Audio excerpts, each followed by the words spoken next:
Bonjour, aujourd'hui nous allons comparer la cession de créance et la subrogation personnelle.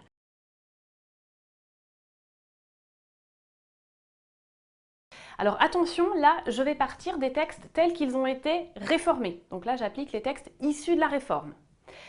D'abord, je vais comparer les conditions entre ces deux transferts de créances. D'abord, on va constater qu'il y a des conditions qui sont identiques, communes. Que ce soit une cession de créance ou de la subrogation personnelle, il faut d'abord une créance. Une créance quelle qu'en soit son origine. Et il faut une créance cessible, c'est-à-dire qu'on ne peut pas transférer une créance qu'on n'a pas le droit de transférer, qui est incessible. Donc que ce soit la cession de créance ou la subrogation, il faut que la créance soit cessible. Ensuite, c'est toujours, que ce soit la cession de créance ou la subrogation, c'est toujours une convention bipartite, une convention entre deux personnes. Dans la cession de créance, la convention, elle est conclue entre le cédant et le cessionnaire. Dans la subrogation, la convention est conclue entre le subrogeant et le subrogé. Il y a toujours une troisième personne en jeu, le débiteur, mais la convention, on va dire, c'est pas qu'elle ne le concerne pas, il n'est pas partie à cette convention. La convention est bipartite. Il y a également des conditions communes tenant aux conditions de validité de droit commun. C'est-à-dire que, comme tout contrat, une cession de créance ou une subrogation doit obéir aux conditions classiques que vous trouvez à l'article 1128, c'est-à-dire une capacité, un consentement, un contenu licite et certain. Ensuite, il y a également des formalités d'opposabilité au débiteur qui sont communes. Alors sur ça, il y a une très grosse innovation avec la réforme. Parce qu'avant la réforme, c'est ce qui justement opposait beaucoup la cession de créance et la subrogation, c'est-à-dire les formalités d'opposabilité. Je commence par m'intéresser à la cession de créance. Avant, sous l'ancien article 1690, les formalités étaient extrêmement lourdes pour que la cession de créance soit opposable au débiteur cédé. Il fallait en effet qu'elle lui ait été signifiée, c'est-à-dire qu'il fallait un huissier, ou alors il fallait qu'il accepte cette cession de créance par acte authentique. Vous imaginez la lourdeur et le coût. Du coup, la jurisprudence avait un peu atténué en considérant qu'il y avait opposabilité au débiteur cédé s'il avait accepté de manière non équivoque par un simple acte sous seing privé. Mais ça restait quand même extrêmement lourd formellement. Que prévoit désormais la réforme? L'article 1324 précise qu'il suffit d'une simple notification de la cession de créance au débiteur ou une prise d'acte de la cession de créance par le débiteur. Donc c'est beaucoup plus souple. S'agissant de la subrogation, au contraire, on est allé dans le sens inverse. Alors que c'était très souple sous le droit ancien, c'est devenu au contraire beaucoup plus rigoureux. Et ce qui fait qu'aujourd'hui, c'est exactement la même chose, cession de créance et subrogation. C'est-à-dire que sous l'empire du droit ancien, la simple connaissance par le débiteur suffisait à lui opposer la subrogation personnelle.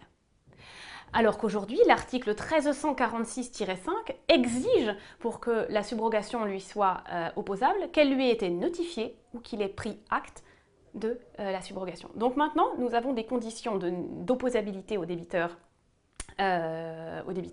qui sont identiques dans la cession de créance et dans la subrogation.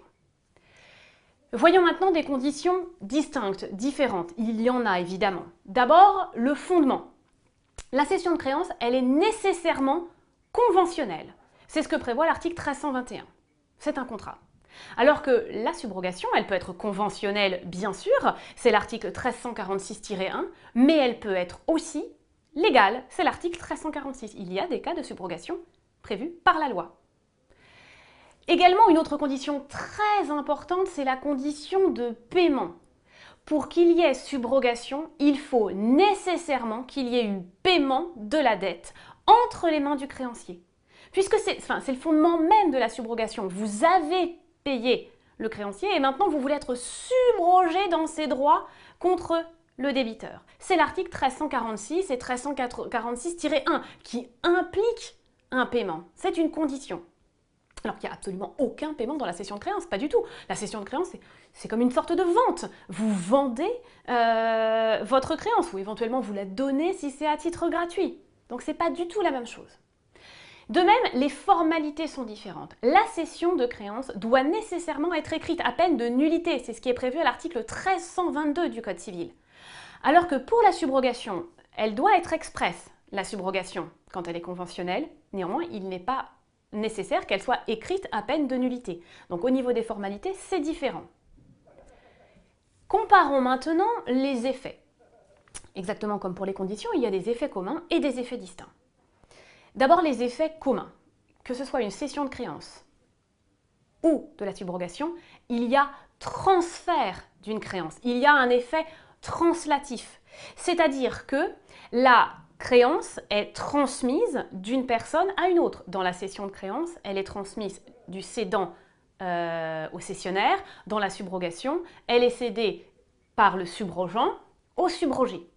Et ce n'est pas que la créance qui est transmise, c'est la créance avec tous ses accessoires. C'est ce que prévoit l'article 1321, c'est ce que pour la cession de créance, c'est ce que prévoit l'article 1346-4 pour la subrogation. Donc on cède la créance, ses accessoires et ses actions. Sauf, attention, les actions et les droits qui sont exclusivement attachés à la personne. Ceux-là ne peuvent pas être cédés. Donc ça, c'est l'effet, on va dire, translatif positif. On vous cède la créance, on vous cède les droits et les actions. Mais attention, le revers de la médaille, c'est qu'on vous cède également, on va dire d'un point de vue négatif, les exceptions. C'est-à-dire qu'il y a opposabilité des exceptions. Le débiteur va pouvoir opposer au cessionnaire ou au subrogé les exceptions qu'il aurait pu opposer à son propre créancier, au créancier originaire, c'est-à-dire au cédant, au subrogeant. C'est l'article 1324 pour la cession de créance, c'est l'article 1346-5 pour la subrogation. D'accord? Sauf, attention, là encore, les exceptions qui sont purement personnelles. Celles-là ne peuvent pas être opposées au cessionnaire ou au subrogé. Donc il y a l'effet translatif positif, on vous cède ce qui est agréable, la créance et ses accessoires, mais attention, vous allez aussi vous devoir supporter les exceptions. Voyons maintenant les effets distincts. Dans le cadre, la question de la hauteur du paiement, combien est-ce que le subrogé ou le cessionnaire va pouvoir réclamer au débiteur? Là, c'est une grosse différence. Dans la cession de créance, le cessionnaire obtient le paiement de la valeur faciale, de la valeur nominale. Si la créance est de 100 000, il obtiendra 100 000, quel que soit le prix qu'il aura payé. Alors que dans la subrogation, c'est très différent. Le subrogé n'obtient le remboursement qu'à hauteur de ce qu'il a payé. C'est l'article 1346-4 qui le prévoit.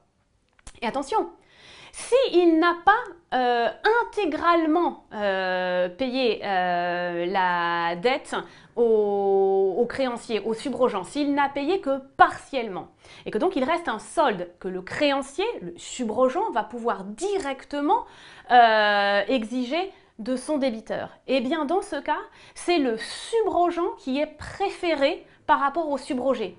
C'est-à-dire que le subrogé va pouvoir réclamer au débiteur le montant du paiement qu'il a fait entre les mains du subrogeant, mais si le subrogeant lui aussi réclame le petit solde au débiteur et que le débiteur n'a pas assez pour payer les deux, c'est le subrogeant qui sera, on va dire, payé en premier.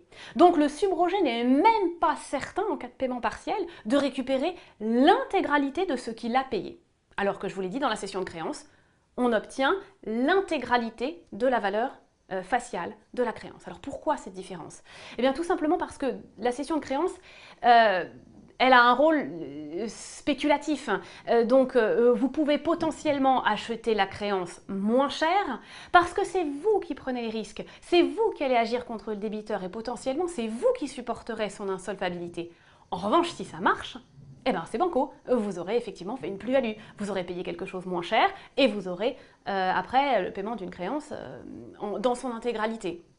Alors que dans la subrogation, c'est pas du tout cette idée. Il n'y a pas d'idée de spéculation. L'idée, c'est que vous avez avancé des fonds au créancier et maintenant, eh ben, vous allez pouvoir vous retourner contre le véritable débiteur.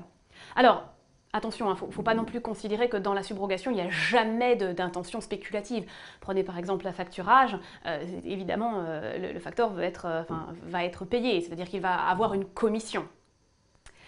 Enfin, dernière différence au niveau des garanties. Dans la cession de créance, puisque ça s'analyse comme une sorte de vente, eh bien il y a une garantie légale comme dans le cadre de la vente. C'est-à-dire, c'est l'article 1326 qui le prévoit, que le cédant garantit l'existence de la créance. Et même conventionnellement, il peut garantir la solvabilité du débiteur. Alors que dans le cadre de la subrogation personnelle, le subrogant ne garantit absolument rien. Il ne garantit ni l'existence ni la solvabilité du débiteur. Donc de ce point de vue-là, la cession de créance est quand même plus protectrice. Voilà, j'espère que c'est clair.